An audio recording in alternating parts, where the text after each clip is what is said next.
Welcome back to the Integrate Intelligently podcast. I'm your host, Jeff Brickler, again accompanied by my brother, founder and CEO of CADTALK, Scott Brickler. Today we're going to talk about one of my favorite topics is can I actually integrate my ERP system? And breaking down the barriers of, can it work? Will it work? What are the pitfalls? What are the dangers? What are what are things I need to look out for? So Scott, it's good to see you again. I'm sure you'll have a lot to say on this topic.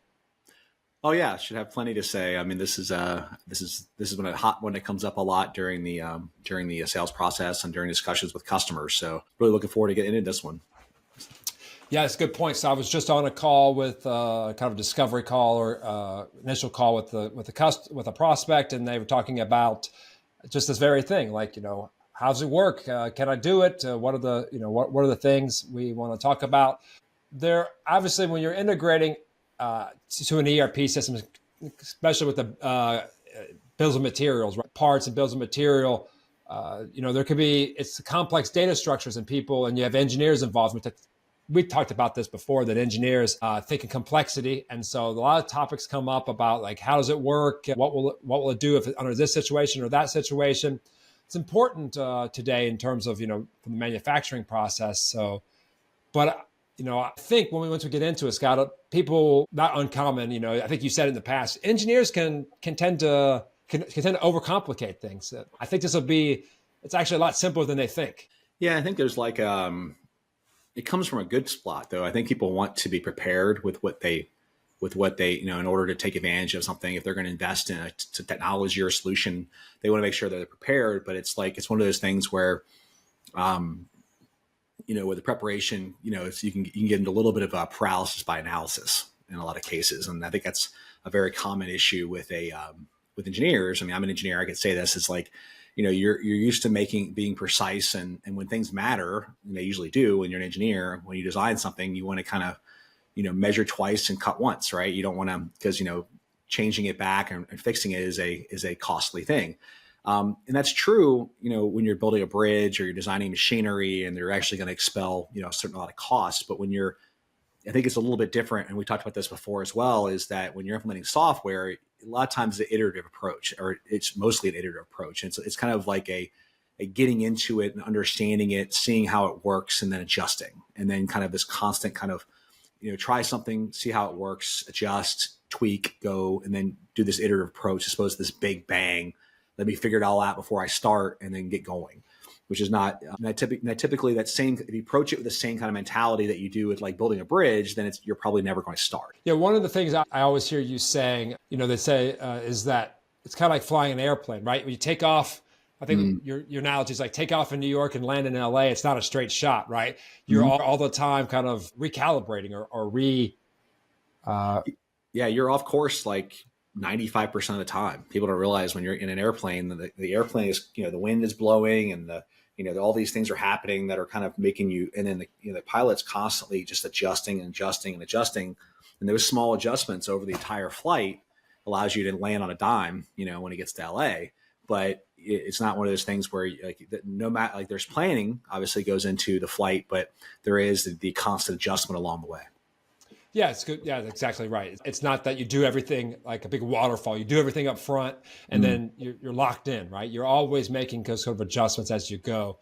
And then, of course, you can build on it as well, right? It's not a one-time event. I think we talked about this in the past of does it have to be a big bang one-time event? Now, if you're running a custom integration, of course, it feels like a big time one event because like you got to go back to the developer to do it. Something that's a platform that's configurable allows you to, improve as you go. Makes it much easier to make changes as needed and improve upon. Absolutely. I mean, I think it's like, a lot of it comes down, like, once again, it goes to consistency. I mean, it's better to be consistently wrong than sporadically right. Even if you aren't, I mean, there's still a lot we can do, but I think like you don't always know what you don't know until you get into it. And then you learn a lot, you learn kind of how things work and what the best processes are, but you can't learn it until you actually try it, and then you see if it's you start applying the tools and using the stuff, and then you go from like uninformed pessimism think there's that whole spectrum, uninformed pessimism to informed pessimism to, informed optimism. You want to go through that cycle, right? Yeah, and it's hard to get there without just at least getting in the middle of it and doing it. Yeah, that's a good point. So let's talk about the kind of common almost objections, but concerns, right? Common things people ask us if we're just in a conversation. And this could be integration, not just with CAD, but really any system, right? I heard it. I was on. I've been on 3 calls this morning with customers or prospects, and common questions came up is about the data, right? Our data is not clean, or our models aren't structured properly, or our data is not clean. It's a common thing people always worry about. Is it really that complicated? I know bills and materials and engineering is complicated, but is it really that complicated, or do we need a bit of a reality check in terms of in terms of? I think it obviously depends, which is not the greatest answer because it doesn't really answer. But I think I would say that it depends on the data that you're working with. Now, if we're going to go specifically with like CAD or PDM or PLM data, generally, if you're using a 3D system, 3D CAD or some kind of PDM or PLM, your data is probably, there's a certain amount of rigor and discipline just to even have those systems. So if you have those systems, you're probably fine. You're not going to be able to, you might not be able to get all the benefit you want out of it, but you have enough to at least do something. Now, if you go to 2D CAD, and you're really inconsistent, then it gets tough because there's not really anything. You're just talking about like a digital drafting board, and there's not a lot of intelligence built into what you have. So it gets really tricky. But when you get into 3D CAD, PDM, PLM, you're pretty good. At that point, it doesn't mean it's perfect, and it's far from it, but but there's still a lot there. I think the fear really isn't, can you use my data? Is there the real thing that they're saying is there enough data to make this purchase worth it? Right. Oh, that's a good point. Yeah, it's a very good point. I didn't think of that. I didn't think of it was that the fear is our data might not be good enough to leverage this. Yes. And we found that, that's a lot. What we also found is that the kind of works in reverse, too, is like I've seen people correct their data because they have a tool. They didn't correct the data to get the tool. They corrected the data because they had the tool, because then the tool it framed the problem exactly the way they needed to be framed to understand what correction they needed to make. So, I'm even doing this right now where we're working on some internal projects, and we don't know what the future state is going to be once we have some of these tools in place, but we assume that we need all these extra pieces in place. It's like, I think about like going on vacation, right? It's like, let's use an analogy that like me and my wife are going to Hawaii here a couple months. And she's like, well, we got to buy all these new clothes because I lost some weight this year and like the clothes don't fit and all that stuff. And I'm like, well, is that really a requirement of going to Hawaii, or is that just like a requirement that because like you want to buy clothes, right? And it's probably a little bit of both, but like I do have clothes. I will probably arrive at Hawaii clothed. I just might not look as good as I could, but I will still arrive with clothes on no matter what, So I think a lot of that kind of comes, and they do sell clothes in Hawaii. So I could go to Hawaii and see what the weather's like and go, man, probably the best place to get cool clothes for Hawaii is in Hawaii. But, so let's go to Hawaii and go get the clothes. You can do it the same, there's all these different ways you could do it. And it's kind of the same way with like, you don't know, like you kind of could guess at what you need in Hawaii, but you're not going to know 100% until you get there. And then, you may like, what do I want to do when I get here? I want to go surfing, whatever. Like there's all these different things you can do, but like, there's only so much you can do when you're just kind of guessing at it, or you're, and I think that happens a lot. Same thing with these systems we're looking at here is like, oh, it'd be great if we had this. And you could actually go off on a tangent and spend a lot of time trying to make everything perfect. And then realize once you implement that you didn't need to be perfect to get this thing done. And you delayed it 3 months, 6 months, whatever. And every day that you delayed, you didn't actually get the benefit of the automation or the integration or whatever it was. It'd be like the equivalent of saying, well, I can't go to Hawaii until I buy the clothes. And then you actually missed the flight because you were too busy buying clothes for the flight. I'm saying it doesn't make any sense. So you really got to, at some point, you just got to jump in and, see if it works. And if you find out, what, there isn't anything we can do to make this work, then I guess you could back out of it. But ultimately, like starting, getting it going, you're going to learn what you need to do. And then you're going to be able to do the thing that you need to do to make it work the best, not overdo it, which is what a lot of people do.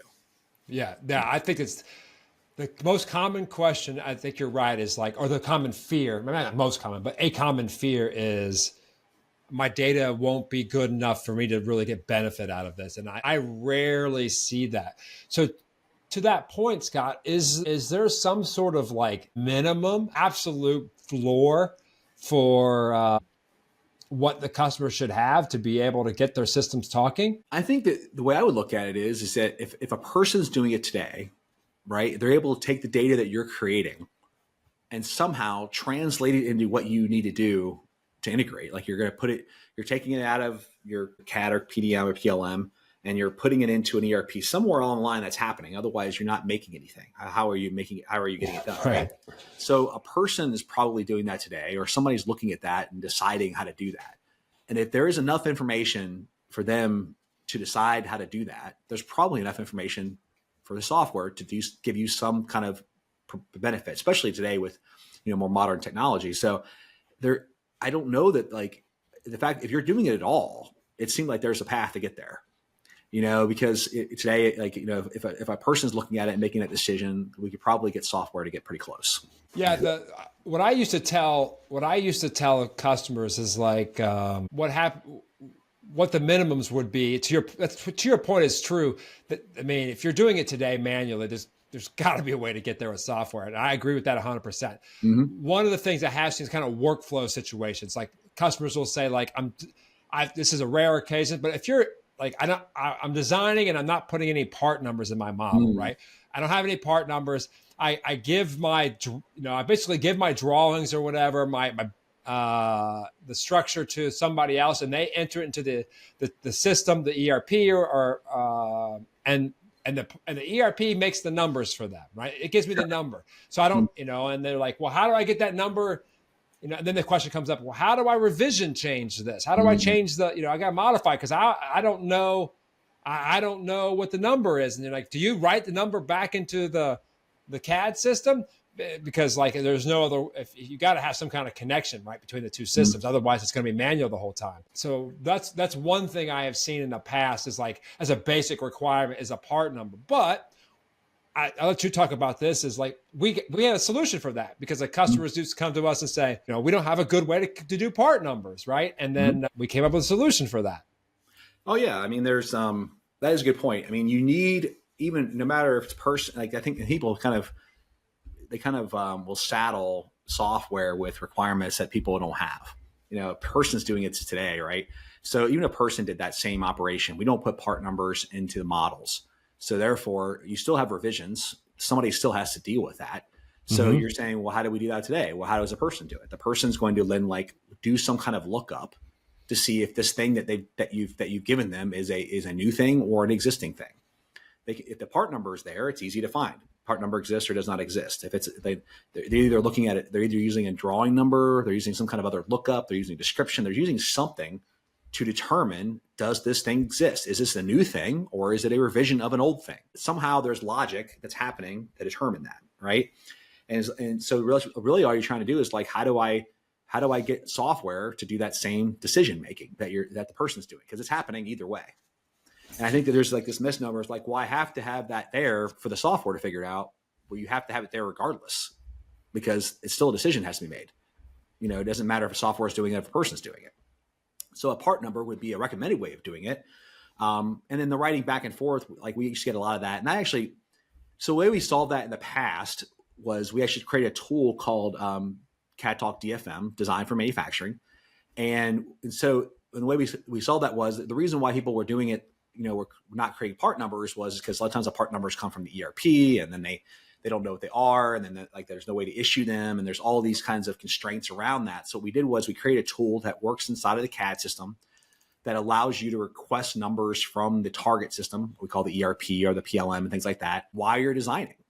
And it also does other things too. You can also verify things and look up things in the ERP, not just do part numbers, but the most basic example was, can you give me the next number in this, that's in the ERP from this thing I'm getting ready to design? And and then what it does, it issues a new number that can't be reused and it puts it into the model and saves it in the property. So it's there to prepare the models and everything that you need in order for the integration downstream that's going to happen later with integrating the two later. And that's usually how we recommend. So people who think their data is not good, well, a lot of times we'll implement design. That's why we call it DFM, design for manufacturing. You're putting it on rails and essentially populating the data in the right way to make it integratable, if no other word. And that's how we do it. Now there's other ways you can do it too. As long as there's some kind of, it doesn't necessarily have to issue a number. You can do it through what we call a lookup, where there's something in the model that uniquely identifies that thing. It could be a drawing number. Some people use drawing numbers. They'll use like some kind of a GUID or something weird. As long as there's a way for us to look it up and say this thing over here has exactly one thing over here to match, then we can do the same thing. Any logic in between that you want to do, that all works. So yeah, there has to be some way to uniquely identify, that this thing exists on either side. It's either new or it's a revision. But you have to have that no matter what. It doesn't matter if you're integrating it with software or with people. You still have to have that. Yeah, that's a good point. Yeah, you still have to have that. I think what you were saying was that people don't realize that they have to have that no matter what, right? You got to have a decision maker there, decision point. Mm-hmm. Typically, when people ask me in a conversation, either at the booth or a trade show or just talking in general, I typically would say there are kind of three things that I see people typically we would like you to have in an ideal situation. It's kind of a minimum. Part numbers and descriptions and some kind of revision, right? Number, letter, not required. Because as you mentioned, like as long as there's a way to look it up without a part number, we can do that. The descriptions, we can even, use other information from the model that's automatically created to create a description. So there are ways around it, but I typically would say like, hey, if you have these three things, you got part numbers in there, you got descriptions, and you're tracking the revision of that file, that part, 99% of the time you're good, right? You can integrate today, and get the value out of the product, of integration. Because out of the box, right, CADTALK can just simply take that data you have in your part numbers and your descriptions and create and update those parts in the target system, and away you go. Now, is that like the best approach? Is that going to give you like the highest level of value? Well, no, right? Like, you get three fields, you're not going to get the highest level value. It's going to be valuable still because you're not doing it manually, but it's not going to be the best approach. And I think one of the things we talked about in the past, Scott, is that kind of continuous improvement, right? That kind of good, better, best approach. Mm-hmm. Yeah, I think there's a lot of, I think it's a common misnomer. I think it's even broader than that. It's like, because really the problem you're asking about when people are asking about data, I think a lot of times they're asking so they can justify not doing it. Because it's outside of their control. I don't have any control over the engineers. I don't have control over this thing.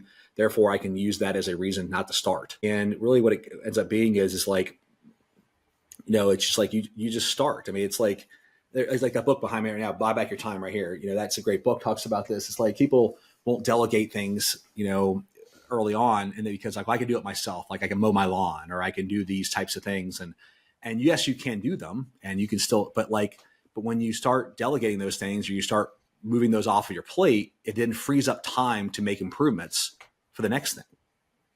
So you could say like, well, I could enter the bills by hand and I could provide more value because I can look at it and decide that this happened, or I can figure out that the engineer made a mistake and there's inconsistencies here and things like that. Or you can automate the parts that you can do, and then which frees up your time to then improve the process to automate more of them. And that's how you make improvements. You don't wish you're going to be better later, or wait till things are going to be better, the situation's perfect until you actually start doing something. You have to start doing something and then make iterative improvement. And then by doing something, you free up time to do a better thing later. Yeah, no, absolutely. Yeah, that's a good point, right? It's got to scaffold it, right? You got to scaffold it up. You got to make it improve, get something going, get some time back, do some more, and just kind of scaffold it up until you're kind of to where you want to be. Absolutely, yeah. So another common objection would be like it's too much work, right? It's going to take too much work to do all of this, right? Too many changes, right? We got to change our process too much. We got to do all of that. It's just take too long or be too hard. I'm sure you've heard this. I know I've heard this as well. Can you talk a little bit about that scenario? Why is it not too much work? Yeah, I think that, well, I mean, I'd be like saying, I mean, I've been putting my pants on backwards for the last 30 years. I can't change today. I'd look like an idiot. It's like, that isn't like you're not going to go back and change all the fact that you put your pants on backwards for the last. You're just going to start putting them on straight today. So there's this misnomer about all of the data that you have that's already out there. Well, all that data is actually in the ERP already. It only matters when you change it. So you could actually work with this stuff through attrition. There isn't really, you can just fix them as you go. There isn't any need to go back and do this mass update of everything that you've ever done in the past. It really just is a matter of, it only matters when you do a revision. So you can implement a new process tomorrow. Then you start putting your pants on forwards again. And then as time goes on and you see all your data, as data, and if you think about it, if you're designing a lot of stuff, the changeover design is high. So therefore the old data obsoletes and goes away, or you're making revisions or whatever it is, and eventually you work yourself through it. But that inertia of like, well, I got to go fix everything. And before I can start, it means a typical kind of all or nothing mentality that a lot of engineers have, and myself included. I used to have that a lot, but it's not true. Yeah, it's a good point. It's like, you don't have to go back and fix everything, but I think that's that feeling, right? When you're a high performer, you're an engineer, you're someone like you really pride yourself on that quality of work, right? That kind of craftsmanship or that perfection, right? Some of us have that kind of perfectionism streak in us. You're just like, I want to make this perfect, right? And I got all that bad data in there. You're like, well, to your point, don't need to worry about that, right? Start today and move forward, right? And then things will get better over time. I think a lot of people want to, the easy button, press everything, and then like just magically is perfect, right? Like all the data is perfect, everything's perfect, it's no problems ever, and that's just not. We wish that'd be the case, but it's just not how it happens, right? You have to get a better process in place, and over time things get better, right? It takes time to do that. Mm-hmm. Yeah, I mean, I think it definitely shouldn't keep you from like making a change or making an improvement because of like, I mean, it's basically a sunk cost fallacy. That's what it is. Sunk cost fallacy is like, people don't realize it's like, as if like, well, I can't stop now. I spent too much money on this. Right. And it's like, well, all the money you spent is gone. I mean, economists talk about this all the time. Sunk costs are irrelevant. What you spent already, you can't get back. All you can do is keep from spending more on it. Right. Same thing. I can only do it wrong. If I decide to start doing it right, it doesn't say anything about what I've done, how long I've done it wrong, but I get the benefit of doing it right moving forward. So it's the same thing, sunk cost fallacy. Yeah, it makes sense in the sense that, like you've even seen these larger projects, like ERP projects go down that route, right? Where it's just like, they go down this path, and they make these decisions, make all these different decisions. And people go, I got to keep going down this way. You're like, yeah, but we made a wrong turn. And you say, yeah, so we should turn around. Oh, we can't do that now, right? We're too far along. You're like, yeah, well, is it going to work the way you're going? Well, probably not, but let's keep going. Like, just the idea. Yeah, they also forget why they went down that road, right? They forget the assumptions that happened, right? So like so as time goes on, like I always think it's a good idea to like document your assumptions. Well, like, because everything's kind of decided upon the tooling and the environment that you have at the time. And then you decide that, and then you're like, well, and then what happens is like, 2 years later, well, I can't change that because I don't remember why we decided to do it in the first place. Maybe I might be introducing a problem that I forgot about. And it's like, well, if you remember what the problems were and you remember why you decided to do something, then you can unwind that and go, is that still true?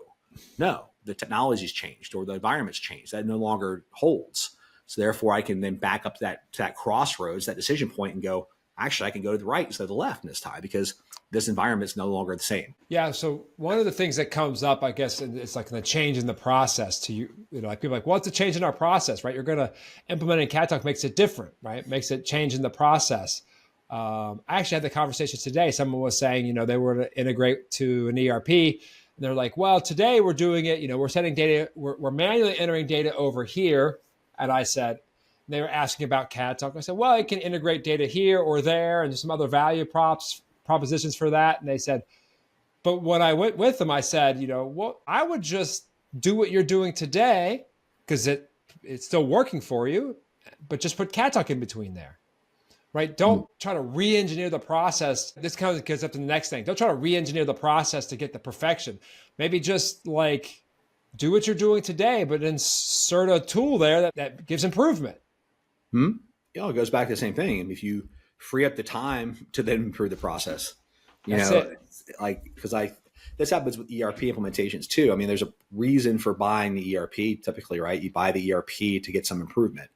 And then and we talked about this in an earlier conversation about like when ERP's implementations fail, it's usually when they're trying to pack too many requirements into it, right? It's like, what's the big thing you're trying to fix? Let's fix that. Yeah. Like let's get that going and make sure that we're successful at that, and then we can iterate on future improvements. But to say that we're going to try to pack all of these things in and implement something new is asking a lot. It's you're looking for a possible failure. It's like, what is the big thing I want to get out of this? And if it's just getting it, like and also you just took what you had, if it's working, it may not be working as ideal as you like, but it's working.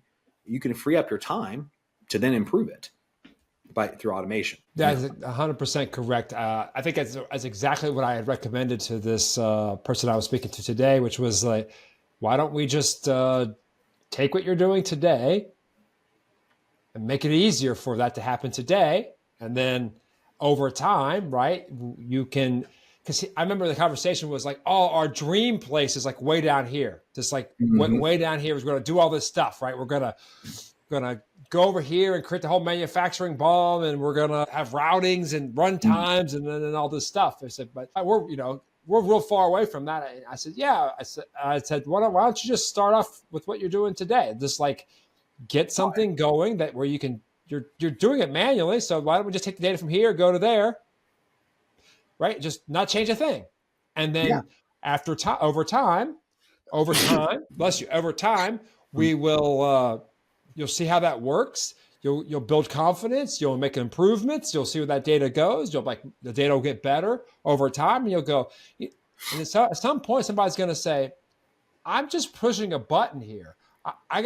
I could really benefit by, like having it CADTALK do more things, and then, or whatever product you have. And then you could do the next step, right? The next level up. You can level up, as you said, buy back your time or level up to the next thing, right? Be able to do the next thing to get that new benefit. Absolutely. Yeah. I think there's just a lot of value in starting. And I think that, there's a lot of downsides to kind of overthinking it too. You want to plan, it's a dichotomy that you manage, right? There's the planning and then there's the reacting, right? And then people, it's like, it's the old saying, everybody has a plan to get punched in the face, the old Mike Tyson saying, but that doesn't mean you don't plan the fight, right? You still plan the fight, but there's, you still go in and you make the actions and you react and you adjust as you go, because you're getting an idea of the playing field. You're getting an idea of what's going on, and getting in there and learning it, and then you can adjust and you improve as you go. Just like you said. Yeah. Successful change management is like anything. It's making one small change, getting used to that, and then making another small change and another small change. So here I am, I'm standing on my walking pad. I'm not walking on my walking pad because, I probably would fall on my face during this podcast. But one small change is like, I'm going to walk maybe during one meeting during the day. Maybe I want to get, healthier or whatever. Maybe I want to make one small change in my life. I want to change something drastic in my life, fitness wise or anything, right? You say, I just need to make one change, one small thing. What's the smallest thing I can do to get things going? And then from there, it builds up, right? Just the best way to go about that, right? It's like, and I think that's what's the same with softwares too, right? What's the smallest thing you can do here? Get it going, get some benefit out of it, get some use out of it, and buy back, get that time back, and do some more. Absolutely. So I think that's about wraps it up, Scott. We covered kind of the three common things, right? Which is like, we can't change our process, which we talked about just now. Like, hey, change the smallest thing in your process as possible, right? Maybe just do what you're doing today, but just with a tool. Another comment was like, well, it's too much work, right? I got to do all these different things to implement it and all these complications. That kind of goes back to, well, just do the smallest that you can to provide value, right? Get to that ROI faster. Get the big benefit. To your point, I think you made on the ERP implementations, like, let's fix the thing that was the main thing, right? If that was reporting or whatever, let's fix that thing and get it done. And then the last objection was like, hey, my data isn't ready, or I might not have enough data in here to get value out of it. And I think we kind of broke that down as like, typically if you're using an engineering system, CAD, PDM, or PLM system, 9 times out of 10, maybe 99 times out of 100, you're going to have the right information in there. And it's going to be valuable. So now you can get better, of course. But again, I think all these kind of go together as like, it is a path to improvement, right? Over time. So Scott, what would you recommend kind of a next step? People listen to this podcast and they're going, hey, I want to learn more. I want to do more. What can they do? I mean, absolutely. I mean, if it's just like you've done several times today, and people have reached out and have had conversations with us or you and talk more about this, and you can get more specific to your use case. I mean, your actual problem, because everybody has a slightly different process and things like that. But we've seen hundreds and thousands of these things over the years, and we have a lot of best practices, and we have we know it works. I mean, that's what please lean on us for our expertise to kind of figure out how to make those improvements. I mean, we've said it multiple times, like the software is just an implementation of these best practices that we've learned. When you work with a company like CADTALK, you're working with the entire company, the software, the processes, the expertise, the experience, all of that comes with it. So just reach out to us and talk, and we can give you some ideas and give you some best practices and provide value to you just in that conversation. Yeah. So I want to point you guys some of our resources. Of course, the podcast, lots of conversations on the podcast about implementations, about planning, about best practices for ERP or CAD. I would definitely, listen to some of the other episodes. What else can you do? You can go to our website. We have a great blog resource to talk about, integrations, ERPs, CAD, design, all of those resources. I use those. Feel free to schedule, just a chat, right? Schedule a call with one of us, one of our team members or myself. Happy to talk through integration, how it works. What can be done specific to you, right? Everybody wants to know, kind of what's specific to their use cases, right? So we can certainly handle that. So Scott, that wraps it up for today. So it was good talking to you. Please subscribe to the podcast anywhere you get your podcasts, and feel free to comment, like and share anywhere else. And Scott, we'll see you again next time. Sounds great. Thank you.